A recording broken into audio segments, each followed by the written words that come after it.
Terima kasih Anda masih bersama kami di Berita Padang. Bagi Anda yang baru saja bergabung, kami hadirkan kembali 3 berita utama pada pagi hari ini.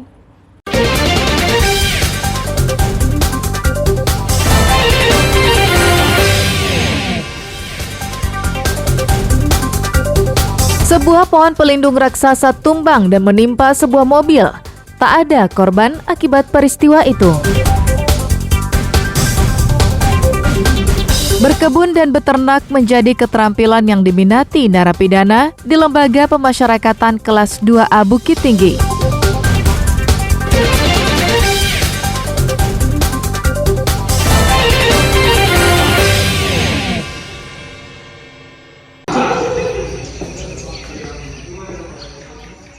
Lembaga Pemasyarakatan Kelas 2A Bukit Tinggi memberikan pelatihan keterampilan untuk warga binaan mereka yang tengah menjalani masa hukuman.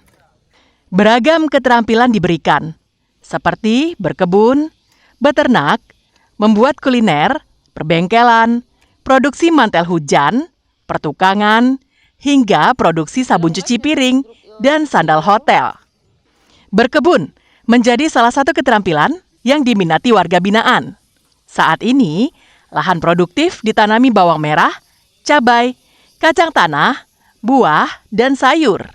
Dengan telaten dan bimbingan, ladang pakcoy sekali panen menghasilkan 42 kg yang dipanen setiap 25 hari.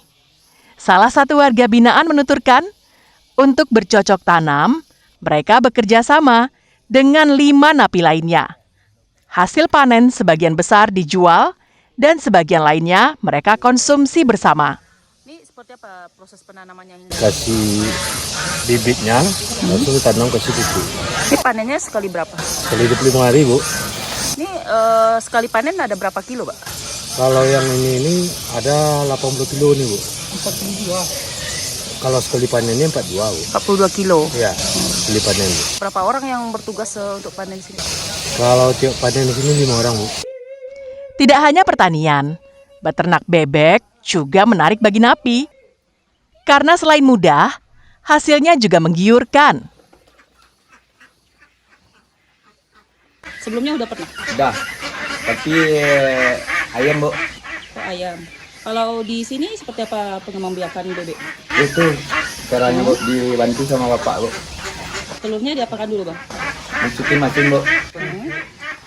Masukin mesin, terus menunggu 1 bulan, Bu.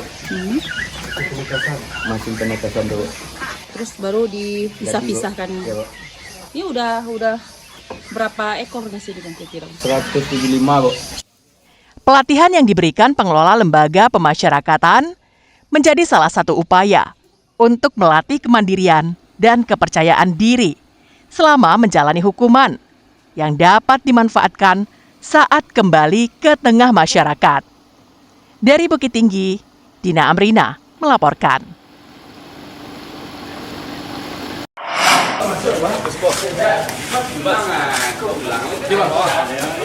Berselang 4 hari setelah kejadian, aparat kepolisian dari jajaran Reskrim Polres Solok Kota bersama aparat dari Polsek Bukit Sundi menangkap pelaku perampokan yang menimpa seorang perempuan yang bekerja sebagai pengupas bawang di daerah Alahan Panjang.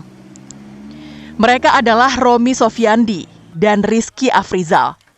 Ditangkap di kediamannya di daerah Lembang Jaya. Dari tangan pelaku, polisi menyita senjata tajam, uang hasil penjualan emas, telepon genggam korban, sebuah mobil yang digunakan oleh pelaku. Menurut Kapolres Solok, Ahmad Fadilan, kedua pelaku ditangkap di hari yang sama. Salah seorang dari mereka ditembak polisi karena melawan saat ditangkap. Sedangkan yang satunya menyerahkan diri ke kantor polisi karena mendengar kabar rekannya ditembak polisi. 4 hari ya setelah kejadian, yaitu pada hari Senin tanggal 20 Mei 2024 kemarin, tim kita berhasil menangkap kedua pelaku. Seperti diberitakan, seorang petani dirampok dan dibekap sekelompok orang tak dikenal. Setelah itu dinaikkan ke mobil bak terbuka. Di mobil itu, harta korban dilucuti dan dibuang ke pinggir jalan. Akibat kejadian itu, korban mengalami trauma berat. Dari Solo, Garnadi melaporkan.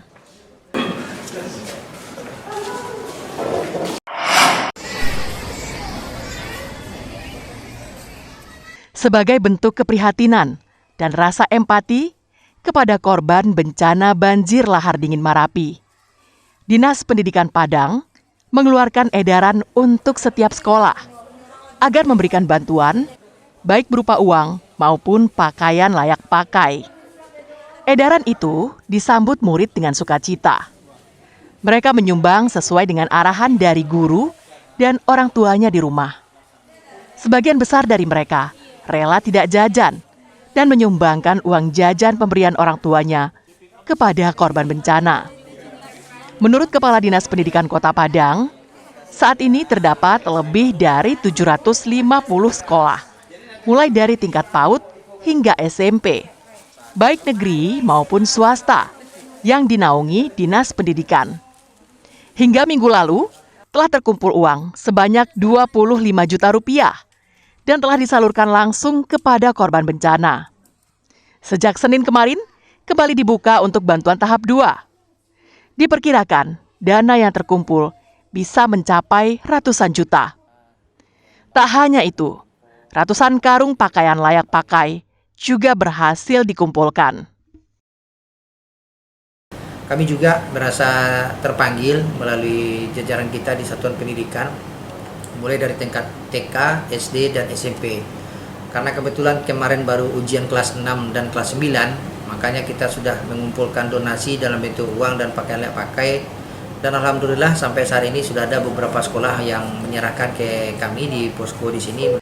Ketua Kelompok Kerja Kepala Sekolah Koto Tangah mengatakan, saat ini telah puluhan karung pakaian yang diterima pihaknya di UPTD Pendidikan Kecamatan Koto Tangah.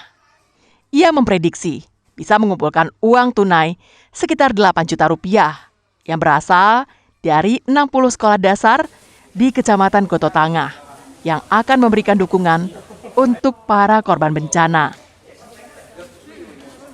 Ini berdasarkan edaran dari Dinas Pendidikan Kota Padang dalam rangka menyikapi kondisi Sumatera Barat yang akhir-akhir ini ditimpa musibah bencana alam. Maka yang kami kumpulkan ini ada dua macam, Pak. Yang pertama dalam bentuk uang, kemudian dalam bentuk benda seperti pakaian bekas yang layak pakai. Untuk pengumpulan bantuan tahap 2 akan ditutup pada Rabu sore. Dan hari ini akan disalurkan kepada pihak yang berhak menerimanya. Robiham melaporkan dari Padang.